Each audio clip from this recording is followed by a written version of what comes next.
शमी भाई, आप जब बॉलिंग को आए तो विकेट तो इतना हेल्प नहीं कर रहा था, तो क्या आप यही सोच के चलते हो कि भाई जो मुझे आता है सीम पकड़ के डालना, ये कैसे कर पाते हो आप? नहीं पाजी, आता तो बहुत कुछ है लेकिन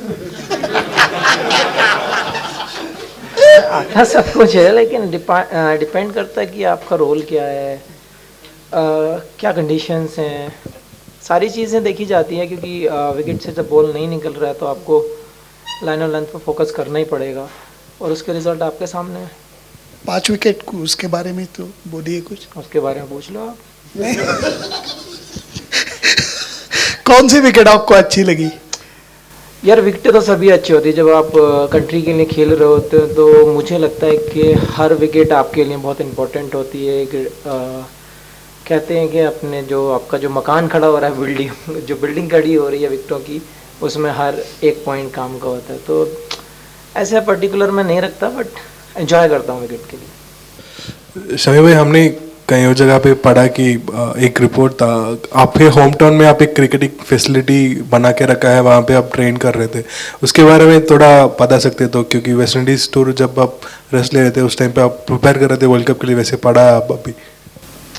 चलो अच्छी बात है, पढ़ लिया आपने, बट यार बहुत ज़रूरी है, क्योंकि मैंने वो फैसिलिटीज़ अपने लिए और छोटे भाई के लिए, वो भी बंगाल से खेल रहा है, तो लॉकडाउन से पहले तैयार की थी, क्योंकि बहुत शोर मच रहा था लॉकडाउन लगने वाला है।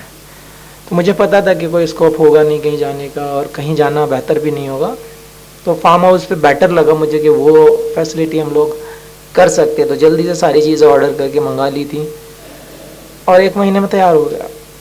तो लॉकडाउन लगते लगते सारी चीज़ें कंप्लीट हो गई थी।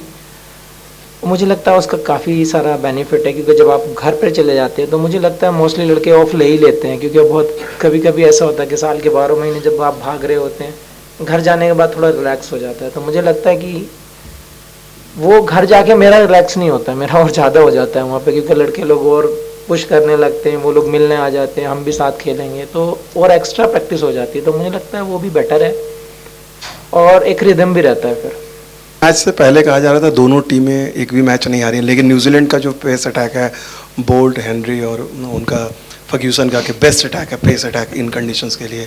आप नहीं थे इस अटैक का हिस्सा, लेकिन बुमराह, सिराज और आप, ये भी पॉइंट था कि अब इंडिया का अटैक कम से कम पेस बॉलर के लिहाज से बेस्ट है इस परफॉर्मेंस अपने। आपको रिजल्ट मिल गया उसका कि किसका पेस अटैक अच्छा है, किसका स्पिनर अटैक अच्छा है, उसके रिजल्ट आपके सामने है। लेकिन जब टॉप की जो 2 टीमें खेल रही होती हैं तो मुझे लगता है कि रिजल्ट मैटर नहीं करता, उनका जो गेम है वो मैटर करता है कि आपने किस तरीके से उस गेम को खेला है। क्योंकि नंबर 1 और नंबर 2 वाली टीम में ज़्यादा डिफरेंस नहीं होता, प्लेयर्स अभी अच्छे होते हैं वर्ल्ड कप में जब आप सेलेक्ट होते हैं।